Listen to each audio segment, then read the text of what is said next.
PMC మాస్టర్లు అందరికీ పేరు పేరున నా మనపూర్వక హృదయపూర్వక నమస్కారాలు చెప్పుకుంటున్నాను.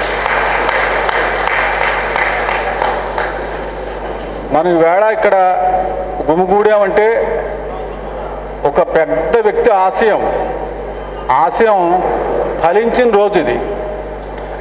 ఫలించి ఆయన నాటిన చెట్టు పువ్వులు కాయలు పళ్ళతోటి నిండుగా ఉంది. ఈవేళ ఆ వృక్షం ఇన్ని పువ్వులతోటి, ఇన్ని కాయలతోటి, ఇన్ని పళ్ళతోటి నిండుగా ఉందంటే ఒక వ్యక్తి శక్తిగా మారడం వల్ల. ఆయన వ్యక్తి కాదు, ఆయన నా దృష్టిలో శక్తి. చాలా కాలం క్రితమే పిరమిడ్ సంస్థను ఆయన స్థాపించారు. వెలుగులోకి వచ్చింది మాత్రం గత 10 సంవత్సరాలు 12 సంవత్సరాల నుంచి. మొదట్లో ఆయన చాలా తాపత్రయం పడి ముందు శాకాహారం, మనిషి ఆహారం వల్లే మనస్సు నిలకడవుతుంది. ధ్యానానికి మూలం మనస్సు నిలకడలేని దానికి లాభం ఏంటి? ఒక మనిషిని కూర్చోబెట్టి మీరు ధ్యానం చేయండి మనం పదే చెప్పామనుకోండి, ఆ మనసు నిలకడవడానికి లోపల ఆహారం కూడా కారణం అవుతుంది. ఆ శాకాహారం తినడం వల్ల ఏమవుతుందంటే మనస్సు నిలకడవుతుంది.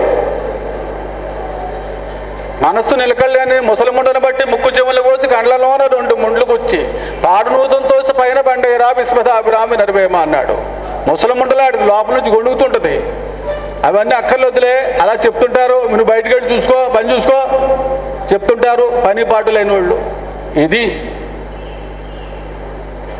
ఇప్పుడు కాదు, మళ్ళా 500 సంవత్సరాల తర్వాత కూడా మోడర్న్గా ఏదైనా ఒకటి పద్ధతి ఉందంటే ధ్యానమే. ధ్యానం లేని మనిషి జీవితం అధోగతే. ధ్యానం చేయని మనిషికి జీవితం అధోగతి పాలవుతాడు. ధ్యానానికి మూలం మనస్సుకు మూలం అధిపతి బుద్ధికి మూలం అధిపతి జ్ఞానం. జ్ఞానానికి అధిపతి ఎవరు? గురువు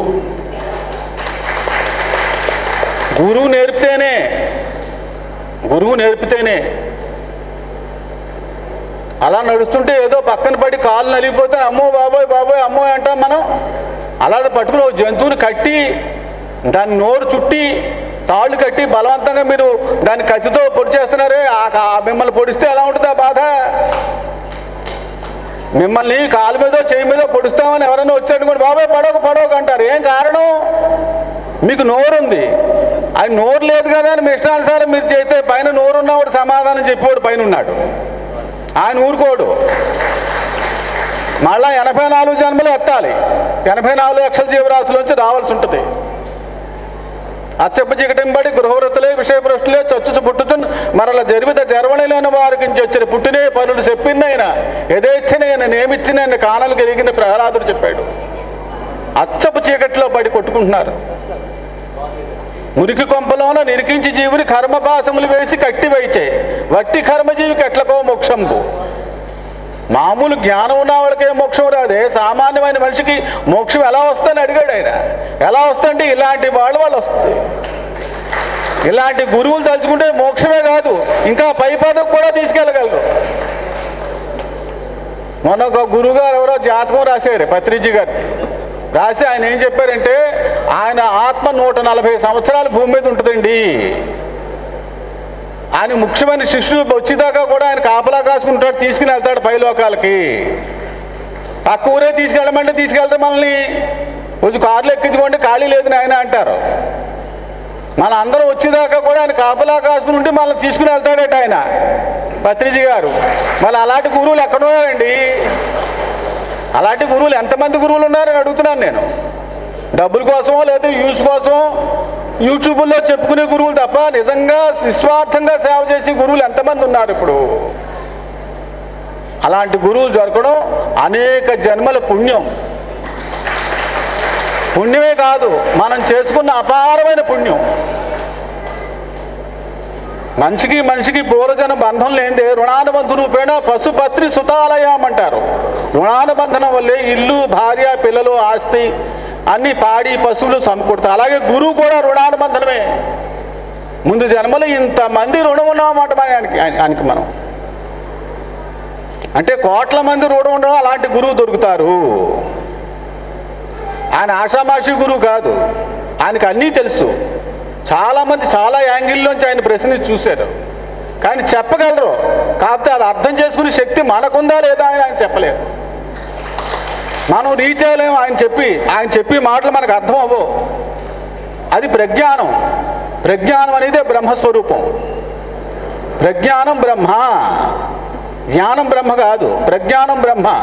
మనిషికి ఉంచే జ్ఞానం మించి ఇంకా ఐక్యూ వేరే ఉంటుంది. ఆ ఐక్యూ ఉపయోగించుకునే శక్తి అలాంటి మహానుభావులకు మాత్రమే ఉంటుంది. సామాన్యమైన మనుషులకు ఉండదు. వాళ్ళు తలుచుకున్నప్పుడు అలాంటి జ్ఞానాన్ని, ఆ కాస్మెటిక్ ఎనర్జీని అందించగలిగే శక్తి మనకు కలుగుతుంది. అలాంటిది ఎంతమందికి ఉంటుంది? చాలా తక్కువ మందిలో. భారతదేశంలో బహుశా చాలా, నాకు తెలిసి ఓ 10-15-20 మంది ఉంటారేమో. అందులో పత్రిజీ గారు ఒకరు.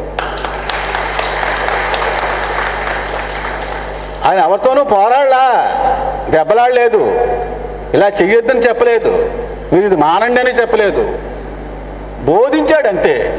చేసి చూడండి, ఇది మంచి పద్ధతి, ఈ మంచి పద్ధతి చేయడం వల్ల మీరు కూడా మంచివాడుగా మారుతారు, భగవంతుడు అనుకూలంగా మారుతారు, నీచమైన జన్మలకు పోరు.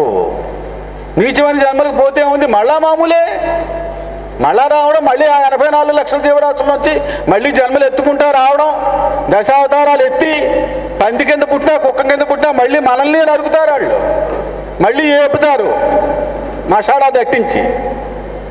అది తప్పదు. ఇప్పుడు ఇంత సృష్టి జరుగుతుంది, అలా జరుగుతూ వస్తుందంటే కారణం ఏంటి? మనుషులు ఈ కర్మలు మానకపోవడం వల్లే. ఆ పుట్టిన జీవరాశులే మళ్ళీ పుడుతున్నారు, పుట్టిన జీవరాశులే మళ్ళీ పుడుతున్నారు. ఇలా ఎంతకాలం నడుపుతాడు ఏమో, అది ఎవరికి తెలియదు. తెలుసున్నా చెప్పరు. ఎందుకంటే మనిషిలో పరివర్తన రాందని చెప్పి లాభం ఏంటని కొంతమంది ఊరుకుంటున్నారు. చాలా సంస్థలు ఉన్నాయి. చాలా సంస్థల్లో ఏముంది, మీరు ఆ నీచ మాంసాలు మానండి అని చెప్పరు. ధ్యానం చేసుకోండి. ధ్యానం ఎలా చేస్తాడు? మనసు బుద్ధి కుదురు ఉండాలి కదా. బుద్ధి ఒక చోట కుదురుగా ఉండాలంటే ఏం చేయాలి? ఆహారమే ప్రధానం. యుక్తాహార విహారస్య అని భగవద్గీతలో భగవంతుడు ఎందుకు చెప్పారు?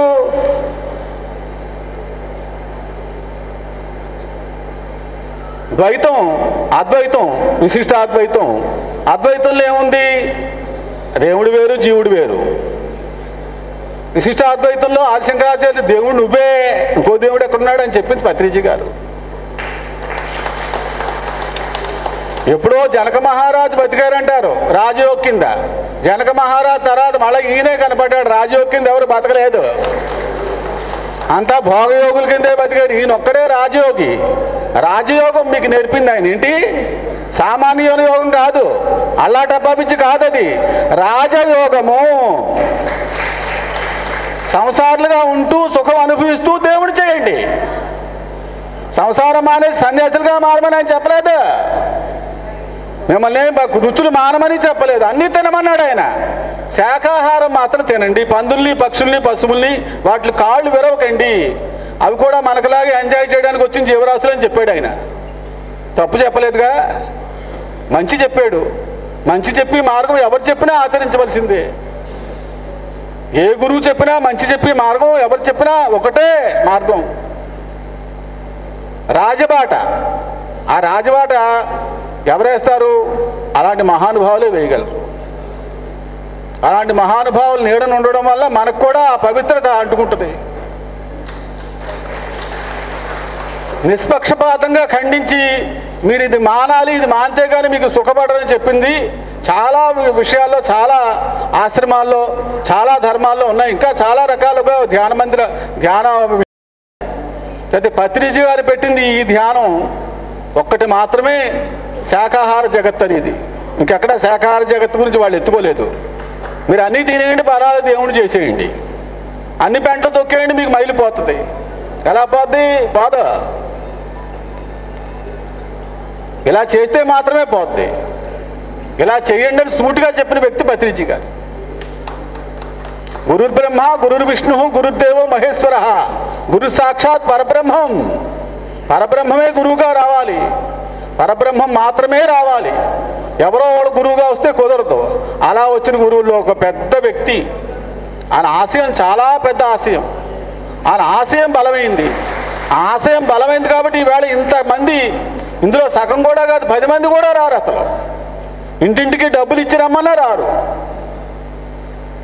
అలాంటిది ఇంతమంది ఒక చోట గుమ్మిగూడేమంటే ఆలోచించండి, ఎంత గొప్ప ఆశయం అయింది, ఎంత మంచి ఆశయమో. చెడ్డ మాటలు చెప్పి గురువులు ఉన్నారు, మంచి మాటలు చెప్పి గురువులు ఉన్నారు. ఒకప్పుడు సుసేనుడనే ఒక వ్యక్తి, వ్యాపారి, బాగా డబ్బున్న వ్యాపారి.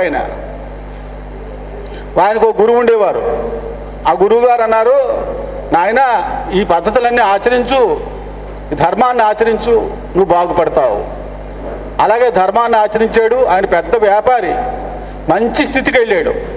కొడుకును పిలిచి అన్నాడు, నాయన నేను గురువుగారిని పట్టుకున్నాను, ఆ గురువుగారి సహాయం వల్ల ఈవేళ మనం ఇంత స్థితిలో ఉన్నాము, అంచేత నువ్వు కూడా ఒక మంచి గురువుని పట్టుకో అంటే ఆయన చాలా ప్రయత్నాలు చేశాడు, ఎక్కడ సరైన గురువు దొరకలేదు ఆయనకి. అప్పుడు మహావిష్ణువుని గురించి తపస్సు చేశాడు ఆయన. మహావిష్ణువు తపస్సు చేస్తే చేయగా ఎన్ని సంవత్సరాలైనా ఆయన దర్శనం అవ్వలేదు. ఆఖరికి ఒక్కసారి మహావిష్ణువు ఆలోచించి, గురువు గురించి దర్శనం చేస్తే నేనేం చేయను, నా గురించి దర్శనం చేస్తే నేను వరవగలగానే నా ప్రయత్నించి ఆయన ఒక సిద్ధుడిని, ఆయన లోకల్లో ఉండి సిద్ధుల్లోకి ఆయన పెద్ద ఆయన్ని పిలిచి, ఫలానా ఓడి దగ్గరికి వెళ్ళి నువ్వు ఆయనకి గురువు కావాలని తపన పడుతున్నాడు, నువ్వు వెళ్ళి చెప్పు, ఆయనకి ఏమేం కావాలో చెప్పు అని. ఆయన భూమి మీదకి సశరీరంగానే వచ్చారు. వచ్చి ఆయన రావటంలో భూమి మీద దిగబోతులో ఒక సువాసన వెదజల్లిందట, కొన్ని కిలోమీటర్ల దూరం సువాసనట ఆ గురువుగారు రాబోతులోకి. ఆ ఊర్లో అందరూ పెద్ద పెద్ద వాళ్ళంతా చేరి ఆయన పూజించారు, ఆయన సేవించారు, రకరకాల మార్గాలు చెప్పాడు ఆయన విన్నారు. ఈయన కూడా సుసేనుడు కొడుకు సునందుడు, ఆయన కూడా వెళ్ళి గురువుగారు కాళ్ళు పట్టుకుని, గురువుగారు ఇలాగా మీకోసం నెత్తున్నాను చాలా కాలం నుంచి, మీ దర్శనం అయింది నాకు అంటే, నాయన మరి నువ్వేం చేస్తుంటావు అంటే, వ్యాపారం చేస్తుంటానండి, ఇలాగా నువ్వు చెరువులు తవ్వాలి, ఇలా ఆశ్రమాలు కట్టాలి, ఇలాగ శాకాహారం చేయాలి, ఈ నియమాలు పాటించాలి, నువ్వు ఎప్పుడైతే పాటిస్తావో ఆటోమేటిక్గా నీకు ఆ శక్తులు వస్తాయి. మేము చేసేది ఏమీ లేదు, మేము చెప్పడం వరకే, మేము చెప్పి వెళ్ళిపోయిన తర్వాత ఆచరించవలసింది మీరు. గంగలో దాకా తొయ్యగలం కానీ గంగలో ములగవలసింది మీరు. పత్రిజిగా తోసేసి వదిలేశాడు, ములగవలసింది మనం.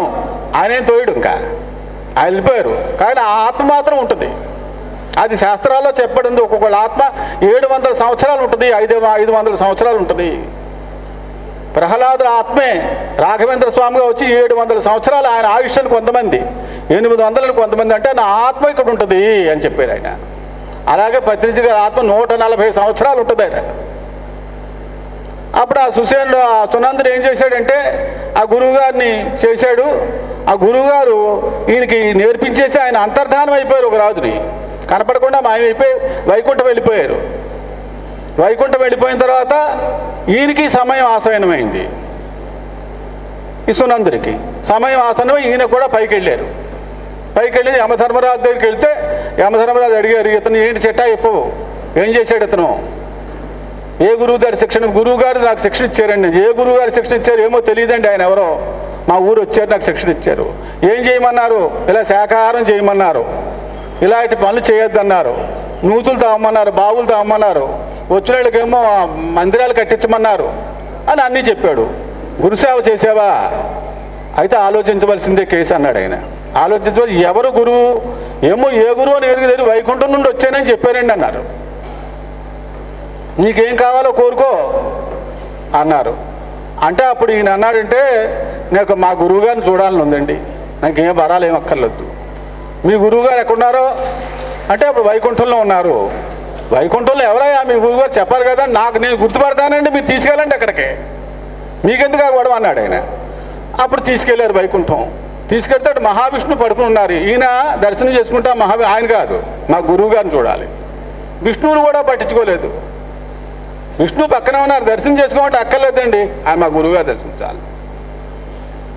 ఆ గురువుగారు తీసుకెళ్తే అప్పుడు ఆయన నవ్వి, వచ్చావా సునంద, ఎలా ఉన్నావు ఏంటి అని అడిగారు. ఎలా ఉండడం ఏంటండి గురువుగారు, మీరు చెప్పినట్టే చేసాం, అవి యమధర్మరాజు దగ్గరికి తీసుకొస్తే ఆయన ఏమో నీకేం తప్పులు లేవు, పలానా చోటకి వెళ్ళమన్నారు, అంటే మీ పాదసేవ చేద్దామని వచ్చాను. నా పాదసేవ చేస్తావు, నీకు అన్నీ ఇచ్చేసాను కదా, ఇంక నీ చేసేదేముంది అన్నాడు. ఒక్క వరం అడుగుతానండి మిమ్మల్ని, నాకు వరం కావాలి అన్నాడు. మీ శరీరంలో రోమంలో ఎక్కడైనా చోటు ఉందమ్మా, అక్కడ కొంచెం చోటు ఇవ్వండి అన్నాడు ఆయన. మీ రోమంలో ఎక్కడైనా చోటు ఉంటే అక్కడ నన్ను దేట్ చేసుకోండి అన్నాడు. తథాస్తు అన్నాడు. ఆ రోమంలో ఆయన శరీరంలోకి వెళ్ళి ఆత్మలోకి నిలవైపోయాడు ఆయన. యమదూతలు బయట నుంచి ఇంకా వస్తాడు, ఇంకా వస్తాడు, ఇంకా వస్తాడు. ఎక్కడ వస్తాడు? ఇంకా మహావిష్ణువు అడిగారట, ఏమో తెలియదు, ఏమయ్యాడు నాకు తెలియదు, మీరు వెళ్ళండి. ఆ ఋషిని అడిగారట, ఇంకా వచ్చి పద్ధతిగా నాలో లీనమైపోయాడు. అంటే గురువు తలుచుకుంటే మిమ్మల్ని ఎక్కడికైనా తీసుకెళ్ళడు. గురువు మహిమది. మంచి గురువుని తలుచుకుంటే అలాంటి విషయాలు జరుగుతాయి. భారతకాలం అయిపోయిన తర్వాత పంచపాండవులు అన్నారట వ్యాసుడి దగ్గరికి. వ్యాసుడు భారతం రాశారు కదా, ఆయన దగ్గరికి వెళ్ళాడు. మేము పాపాలు ఉన్నాయి, మేము చాలా పాపాలు చేసాం, మమ్మల్ని చాలా రకాలుగా బాధలు చుట్టుముట్టాయి, చాలా క్షేత్రాలు దర్శనం చేసాము, మాకు ఏదో సులువైన మార్గం చెప్పండి, ఒక మార్గం చెప్పండి, సులువైన మార్గం అంటే అన్నట్టు 1,00,000 మందికి అన్నదానం చేయాలి మీరు. ఒక్కసారి 1,00,000 మందికి అన్నదానం చేయాలి. కానీ ఎవరి దగ్గర కంచాలు కానీ నీళ్లు కానీ అందించకూడదు. 1,00,000 మందికి ఎట్ ఏ టైం అన్నదానం చేయాలన్నాడట. అది ఎలా చేయండి, ఎలా జరుగుతుంది అన్నాడు. జరుగుతుంది, మీరు ఆలోచించండి, తెలివైన వాళ్ళేగా ధర్మరాజు, అదిని ధర్మ సూక్ష్మం ఉంది కదా, ఆలోచించమన్నాడు. దాన్ని పిపీలిక దానం అంటారేంటి? పిపీలిక దానం. పిపీలిక దానం అంటే ఏంటో తెలిసిన 1,00,000 చీమలు ఎక్కడ పోగవుతాయో అక్కడ పట్టుకెళ్ళి వాడికి నచ్చిన పకోడీ పెట్టండి. మెత్తటి పకోడీ, గట్టి పకోడీ పెట్టకండి. 1,00,000 మందికి ఎట్ ఏ టైం అన్నదానం చేసిన ఫలితం వస్తుంది. చాలామంది పిఎంసీ కూడా నన్ను అడిగారు, మేము ముందు మరి మాంసాహారులుగా కదండి, ఇప్పుడు శాఖాహారులుగా మారామని, ఆ పాపాలు పోవడానికి మార్గం చెప్పండి అంటే ఈ పిపీలిక దానం. చీమలు ఎక్కడ పోగవుతాయి? వర్షాకాలం వచ్చే ముందు బయటకు వస్తాయి కరెంటు చీమలు కుట్టడానికి. వాటికి పట్టుకెళ్ళి నచ్చిన ఆహారం పెడితే ఎట్ ఏ టైం ఒక్కసారి 1,00,000 మందికి అన్నదానం, కప్పులు లేవు, పళ్ళాలు లేవే, తీసే బాధలు పడండి. పత్రి గారు చెప్పింది అదే. అంటే సూక్ష్మంలో మోక్షం, సూక్ష్మంలో మోక్షం, అదే ప్రజ్ఞానం. ఆ ప్రజ్ఞానమే బ్రహ్మస్వరూపం. ఆ బ్రహ్మస్వరూపం వస్తేనే ఇవి జరుగుతాయి, లేకపోతే మనం సాధించలేము. ఇవన్నీ చూడాలి, ప్రతి మనిషి ఆచరించాలి. ఆచరించిన నాడు మంచి జరుగుతుంది. అర్థమవుతుందా? ఎవరో ఒక్క వ్యక్తి చెప్తే జరిగే విషయం కాదు ఇది. పైనుండి వచ్చి అన్ని రకాల శక్తులు కలిగి ఉండి మహామహా యోగులకే సాధ్యం కాని విషయాలు. భారతదేశంలో యోగులంతా కలిపి మేమంతా ఏదో పెడతామంటే కుంభమేళా పెడతారు 10 రోజులు, 2-3 వచ్చి వెళ్ళిపోతారు. అలా కాదు, ఇది రోజు ఎక్కడో చోట జరుగుతుంది. పిఎంసీలో ఇది ఒక పెద్ద కుంభమేళా. ఇది ఆచరించిన రోజుని మీకు సాఫల్యమైన పనులు జరుగుతాయి. మాకు పనులు జరగటం లేదండి, లేదా మేము అనుకున్న పనులు జరగటం లేదు, కార్యాలు జరగటం లేదు, ఇది చేయండి. చీమలకు అన్నదానం, చీమలకు వేయండి, జీవరాశులకు పెట్టండి, జీవరాశులను హింసించకుండా ఉండండి. మీకు అక్కడి నుంచి మీ దశే మలుపు తిరుగుతుంది. వద్దంటే ధనం వచ్చి పడుతుంది. అది పూర్వం మహర్షులు చెప్పారు. పిపీలు కాదు అన్నదానం అంటే చీమలకు అన్నదానం చేయమని ఉంది. పూర్వం ముగ్గులు వేసేవారు, బియ్యం పిండితో ముగ్గులు బయట. అది వేయడం మానేశారు. ఇప్పుడు వేయడం మానేయడం వల్ల ఏమైంది, మన ఇంట్లో నట్టింట్లో త్వరపడిపోయాయి. మీరు బయట ఏదో ఒకటి వాటికి ఆహారం పాడేయడం వల్ల ఆ ఆహారం తినే బయట ఉంటాయి, లోపలికి రావు. మీరు పెట్టడం వల్ల ఏమైంది, ఇప్పుడు లోపలికి వచ్చేసాయి. అదేది ఇప్పుడు మళ్ళీ అది మొదలు పెట్టండి. అది మంచి విద్య. అది ఏ కార్యం మీకు జరగటం లేదో ఆ కార్యం కొన్ని రోజుల్లో జరిగిపోద్ది. మీ పనులు నెరవేరడానికి మార్గం. ఒక ధ్యానం గురించే చెప్పడానికి నేను ఇక్కడ రాలేదు. మీ పనులు కూడా జరుగుతాయి. మీరు ఏ పని అంటే తలుచుకోండి, ఆ పని జరుగుతుంది. డబ్బు వస్తుంది, ఆరోగ్యం సమకూడుతుంది, ఇవన్నీ జరుగుతాయి. ఇంకెంతకు మించి ఇంకేం కావాలి మనిషికి? అన్నీ ఉంటేనే కదా మానవుడు సుఖంగా బతకగలడు. కేవలం ధ్యానం ఒకటే చేయండి అని చెప్పడం కాదు, ఇది కూడా చేయండి. మీ చెయ్యిని కొంచెం రాల్చండి, 10 పైసలు రాల్చండి. మీకున్న దాంట్లో కోట్లు ఇమ్మని ఎవరు చెప్పరు. ఆ దానం చేయడం వల్ల ఆ దానం కలిగిన ఫలితం ఆ సుసేనుడికి కలిగింది. ఇంకా మంచి గురువుని నమ్ముకుంటే అలాంటివి జరుగుతాయి. చెడ్డ గురువుని నమ్ముకుంటే ఏం జరుగుతుందో అది కూడా చెప్తాను. ఒక రాజ్యంలో గురువుగారు ఉంటే ఒక ఇద్దరు శిష్యులు ఆయన దగ్గరికి వెళ్ళి అడిగారట, మా గురువుగారు మీ సేవ చేసుకుంటాం, మా సేవ చేయాలంటే ప్రత్యేకంగా మేము చెప్పినట్టే ఆచరించాలయ్యా, ఆచరించకపోతే మా ఆశ్రమంలో మీరు ఉండడానికి వీలు లేదన్నాడట ఆయన. ఏంటో చెప్పండి, రోజు 2 కోళ్ళు తేవాలి, ఒక మేకను బలేయాలి అమ్మవారికి, ఇది మా ఆశ్రమ ధర్మం, మీరు ఉంటారా? మేము ఉండం అంటే వెళ్ళిపోయి శిష్యులు వేరే గురువుగారు మంచి గురువుగారిని పట్టుకున్నారు. ఈ గురువుగారి దగ్గర కొంతమంది శిష్యులు పోగేయారు, ఏది తినేవాళ్ళు, ఈ కాళ్ళు చేతులు ఇరిచేసి ఉన్నారు కదా, వాళ్ళంతా పోగేయారు చోటకి. పోగేయి రోజు మేకల్ని బలివ్వడం, కోళ్ళు బలివ్వడం, ఇది ఒక పెద్ద కబేళా కింద తయారైంది అక్కడ. ఇక అంతా అయిపోయింది, ఆ గురువుగారు వెళ్ళిపోయారు, గురువుగారు టైం అయిపోయింది, గురువుగారు వెళ్ళిపోయారు. ఈ శిష్యులు టైం అయిపోయి శిష్యులు కూడా వెళ్ళారు. వెళ్ళిన తర్వాత ఈ గురువుగారిని యమలోకంలో కొరతలు వేసేసి ఉంచారట. ఈ జంతువులకి గురువుగారిని ఆ శిష్యుల్ని కొరతలు వేసేసారట వరుసగాను. ఇప్పుడు ఈ శిష్యులు ఇద్దరు గురువుగారి దగ్గరికి నేర్చుకుని మేము నేర్చుకోనని బయటకు వెళ్ళిపోయిన శిష్యులు వెళ్ళి గురువుగారిని విడిపించారట. వాళ్ళు మా గురువుగారు అని వదిలేనంటే మీ పుణ్యం దారిపోస్తారా అని అడిగారట. దారిపోస్తాం, మాకు మొదటి గురువు ఆయనే, దారిపోస్తాం, నాకు పుణ్యం దారిపోతే అప్పుడు వదిలేరట వాళ్ళని. అంటే శిష్యులు గురువుగారిని ఇడిపించవచ్చు, గురువు శిష్యుల్ని ఇడిపించవచ్చు. కాబట్టి ఇద్దరు కూడా పద్ధతైన వాళ్ళు ఉండాలి. ఇద్దరితో పద్ధతైన వాళ్ళు ఎక్కడ కనిపించారని మనకి లే,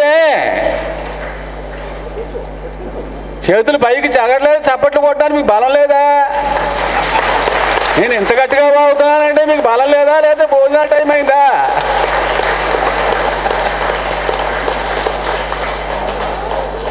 నేను చెప్పేది వేదాల్లో సారమే, ఉపనిషత్తుల సారాంశం భగవద్గీతలో చెప్పిందే,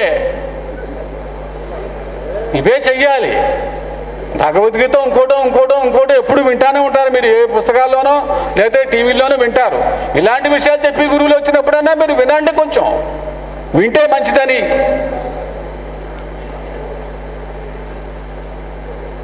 మీ పెద్దలు చెప్పిన విషయాలు మనకి ఏం చేద్దంటే ఈ నా బాటలో నడిచినట్టయితే మీకు ఎటువంటి కష్టాలు రావు. మంచి విషయాలు చెప్పింది ఎవరు చెప్పారు మనకి? భాగవతంలో చెప్పడున్నాయి, రామాయణంలో చెప్పడున్నాయి, భగవద్గీతలో చెప్పడున్నాయి. ఆచరించారా? ఎవ్వరూ ఆచరించలేదు. ఎందుకనంటే ఇదే కారణం, ఎంటర్టైన్మెంట్ కావాలి. ఎంటర్టైన్మెంట్ చేసే పని కాదు ఇది. ధ్యానం అంటే మనస్సు నిలపాలి.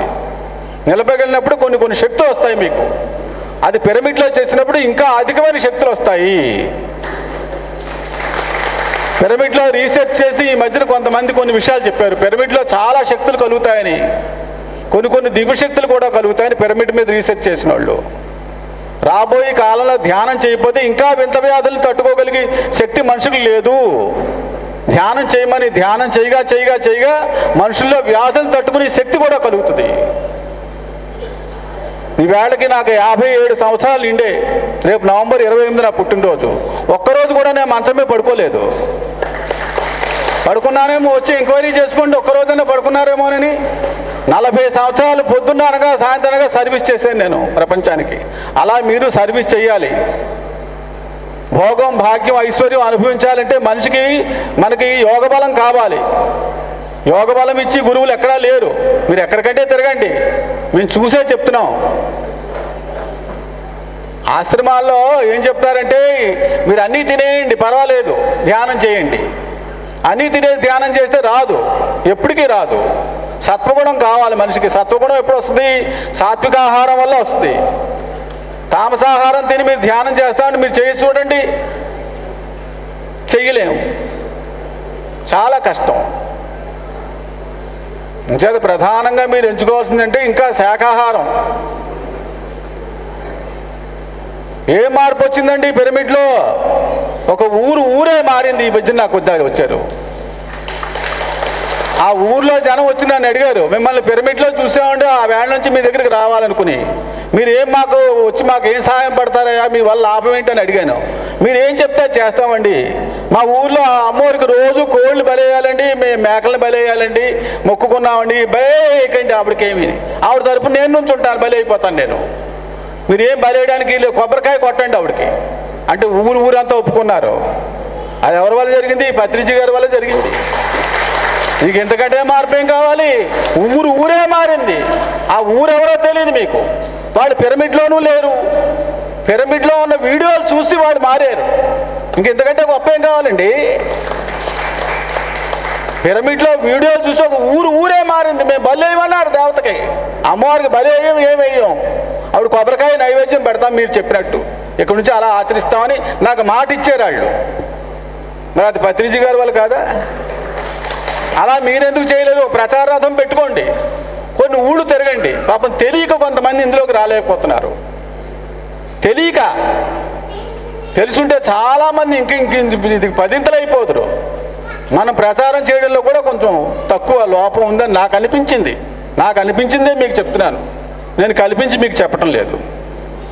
అర్థమైందా? మంచి విషయాలు ఎవరు చెప్పినా వినండి. చాలా మంచి విషయాలు ఈ మధ్యన పిరమిడ్లో నేను చూస్తున్నాను. మంచి కార్యక్రమాలు జరుగుతున్నాయి. మంచి కార్యక్రమాలు మీరు కూడా ఊళ్ళో 10 మందిని పోగేసి చెప్పండి. వింటారు లేదు. మీ ధర్మం మీరు చేయండి. ధర్మో రక్షత రక్షిత. మీరు ధర్మాన్ని ఆచరించినట్టయితే ఆ ధర్మమే మిమ్మల్ని తిరిగి రక్షిస్తుంది. అధర్మాన్ని ఆచరిస్తే ఆ ధర్మమే మిమ్మల్ని శిక్షించి పడదోసేస్తే అవతలకి. మొదట అధర్మం చాలా అందంగాను, చాలా నాజుగ్గాను, చాలా షోక్గా కనపడుతుంది, ఇంత లైటింగ్గా కనపడుతుంది. తర్వాత పేలిపోయి చుచ్చుబుడ్లాగా అయిపోద్ది. రేపు దీపావళిగా పేలిపోయిన చుచ్చుబుడ్లే మిగులుతాయి. అంచేత ఇక్కడ ఉన్నాం కదా అని ఇక్కడ విషయాలే చూసుకోకండి. రేపు పొద్దున పైకి వెళ్ళిన తర్వాత అక్కడ దేవుడు అడుగుతారు నువ్వేం చేసి వచ్చావని. నిన్ను పంపించాను కదా మనిషి కింద, అన్నిటికంటే జ్ఞానమైన జీవరాశిగా ఇచ్చాను, నీకు జ్ఞానం ఇచ్చాను, నువ్వేం చేసావంటే అబ్బాయి అంటే కుదరదు. మళ్ళీ వెళ్ళమంటాడు ఆయన. పో పత్రిజీ గారి పో నేర్చుకో అంటాడు. గురువే చెప్పాలి. ఒక గురువు 100 మంది కలెక్టర్లు తయారు చేయగలడు. 100 మంది కలెక్టర్ కలిపి గురువుని తయారు చేయలేరు. అలాంటి గురువు ఆయన. అలాంటి గురువు దగ్గర మనం బాగుపడలేదంటే మన పరిస్థితి ఉంటుంది చూసుకోండి. ఇసుకలో వేయిస్తారు మనల్ని.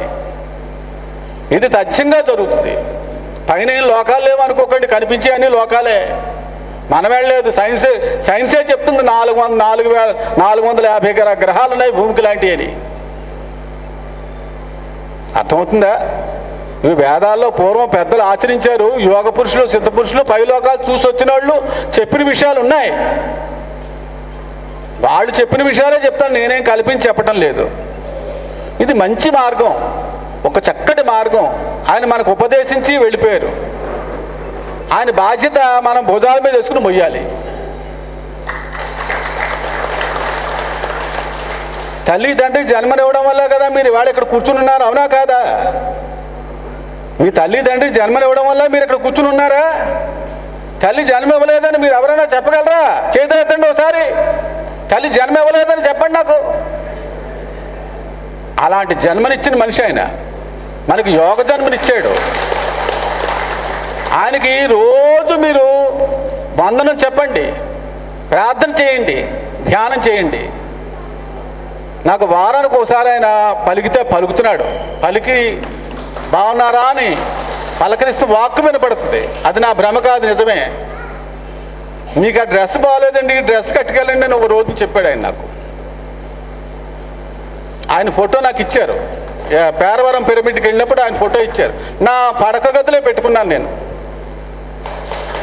పెట్టుకుని ఆయన అడగడం వల్ల మీకేం కావాలో కోరుకోండి అది వస్తుంది అన్నాడు. అంతే, ఇంకేం మాట్లాడలేరు. 2 మాటలు అనిపించాయి నాకు. ఆ వేళ నుంచి ఆయన్ని ఏది కోరినా అది వస్తుంది నాకు. మరి మీకెందుకు రావు? నాకు ఇది కావాలంటే గురువుగారు పత్రిజీ గారు అంటే నేను చేసి పెడతాను ఊరుకోండి అన్నారు. ఆయన అసలు నేను చూడలేదు, ఆయన దగ్గరికి వెళ్ళలేదు. వెళ్ళవలసిందే, భారీ వర్షాలు వచ్చి రైళ్ళు ఆగిపోయి వెళ్ళడం జరగలేదు. ఆ తర్వాత ఆయన అయిపోయారు. వేళాకోళానికో సరదాకో ఇంకోదానికో నేను చెప్పటం, నా అనుభవంలో జీవితంలో అనుభవాలు చెప్తున్నాను నేను. ఆ యోగ విద్య తపస్సు వల్ల మనిషికి అపరిమితమైన శక్తి కలుగుతుంది. ఆ శక్తి వల్ల మనిషి ఏం కోరుకుంటే అది వస్తుంది. అందులో పిరమిడ్లో చేయడం వల్ల లాభాలు ఏంటండి? పిరమిడ్లో చాలా లాభాలు ఉన్నాయి. డైరెక్ట్ కాస్మెటిక్ ఎనర్జీ మీకు వస్తుంది. మీరెవరో గురువు కాళ్ళు పట్టుకుని 10,000 ఇచ్చి 20,000 ఇచ్చి మాకేమో శక్తిపాతం చేయండి, తొక్కపాతం చేయండి, ఏ పాతం చేయరు, డబ్బులు పుచ్చుకోవడానికే. అది శక్తిపాతం అవుతుంది. ఏంటి? పిరమిడ్లో కూర్చోవడం వల్ల మీకు శక్తిపాతం అవుతుంది. అది పట్టుకోండి. కొద్ది రోజులు చేయబోతున్నా ఆటోమేటిక్గా శక్తిపాతం కురుస్తుంది, ఒక వర్షంలాగా మీ మీద కురుస్తుంది. అందువల్ల పనులు పూర్తవుతాయి. అది కనిపెట్టాడు ఆయన. ఎన్నో మార్గాలు ఉండగా పిరమిడ్డే ఎందుకు పెట్టాడు ఆయన? పిరమిడ్లో కూర్చోవడం వల్ల అనేక సమస్యలు, అనేక రకాలు. మనిషికి ఎప్పుడూ రోగం రాదు, అది గుర్తుపెట్టుకోండి. రోగం లేని మనిషి భోగంగా బతకొచ్చు. నేను భోగం వదులుకొని భోగంతోనే బతుకుతానన్నాడు ఆయన. ఒకసారి ఒక ఇంటర్వ్యూలో విన్నాను, నేను ఎందుకు భోగం వదులుకోవాలి, నాకు భోగం కావాలి, ఇవన్నీ కావాలన్నాడు ఆయన. అలాంటి గురువులు ఎక్కడ దొరుకుతారు అంటే రాజయోగి అన్నమాట. రాజయోగం ఆచరించే వాళ్ళే అన్నీ కావాలనుకుంటూ సంసారంలో ఉంటూ నెగ్గుకుపోగలరు.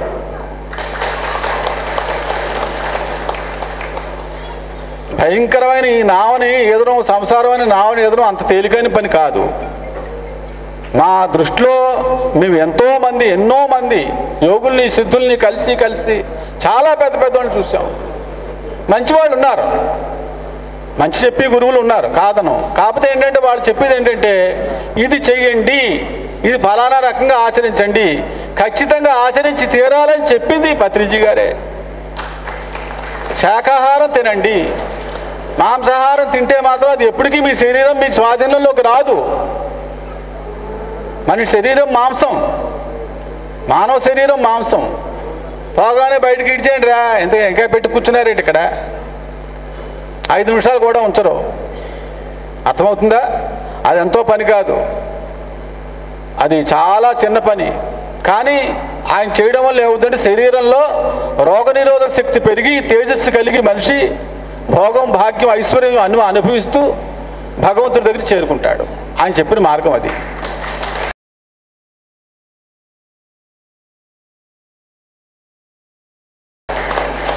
అంత సులువుగా మార్గాలు గురువులు చెప్పరు.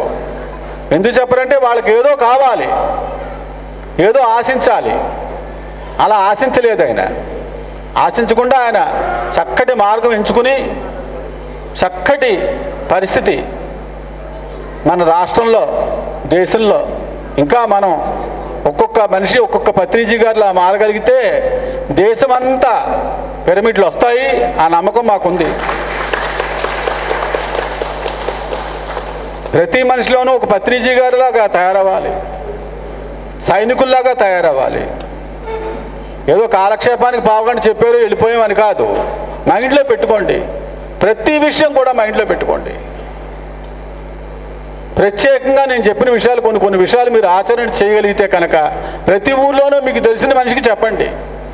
రావయ్య శాకాహార జగత్తులోకి, మారవయ్య, ఇప్పటికైనా పాపం పని వదులుకో. వడ్లమూరు పిరమిడ్ నేను వెళ్ళినప్పుడు నా చేత ప్రారంభోత్సవం చేయించాడు ఆయన. ఆయన మాంసం వ్యాపారం చేసుకునేవాడు, మారిపోయాడు ఆయన. వడ్లమూరు సుబ్బారావు. ఆ వాల్మీకి పిరమిడ్ అని కొడితే అందులో నా వీడియో ఉంది, మీరు చూడండి. మంచి విషయాలు దొర్లే. అస్తమానం మా నోటమ్మడి జారు, ఎందుకో జారే. ఆవేళ శ్రీరామనవమి తీసుకెళ్ళాడు ఆయన. చేత మనం వచ్చింది పర్పస్ ఏంటి, మనం భూమి మీద ఎందుకున్నాం, పశువులకి మనకి తేడా ఏంటి, పశువులు ఏమి మాట్లాడో, రేపటి కావాలని దాచుకోబోయి మనిషి ఒక్కడే దాచుకుంటాడు రేపటి కావాలని. పశువులు జ్ఞానం ఉండదు. ఎంచేదంటే దానికి వెన్నెముక అడ్డంగా ఉంటుంది. ఒక్క నిలువుగా ఉండేది ఒక్క మనిషికే.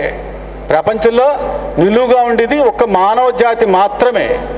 కోతులకు ఉంటాయి, పరిమిత జ్ఞానం ఉంటుంది, మించి జ్ఞానం ఉండదు. అంచేత కోతులకు కూడా అలా నడుచుకోగలవు.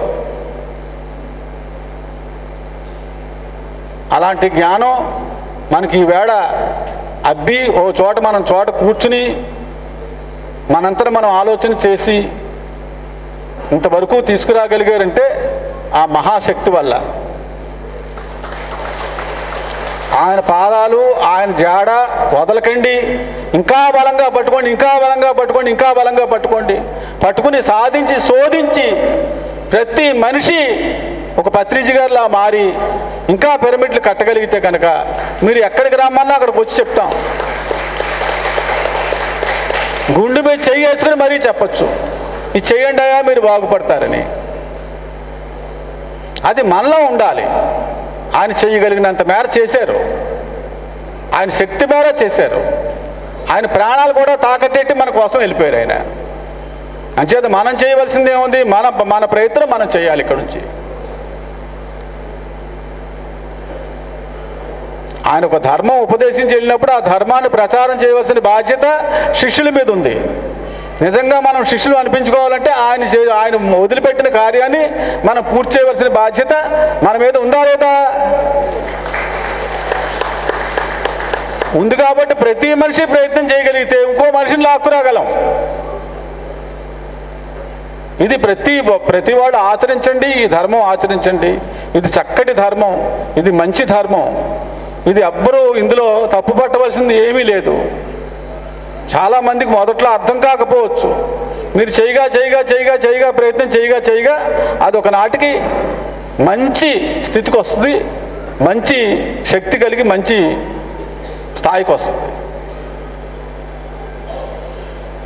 ఆ పత్రిజీ గారి ఆశీస్సులతోటి మీరు భోగం, భాగ్యం, ఐశ్వర్యం, మనోవాంఛ సిద్ధి అన్నీ కలిగి సుఖశాంతులతో వర్ధిల్లాలని మనస్ఫూర్తిగా నేను కోరుకుంటూ మీ దగ్గర సెలవు తీసుకుంటున్నాను.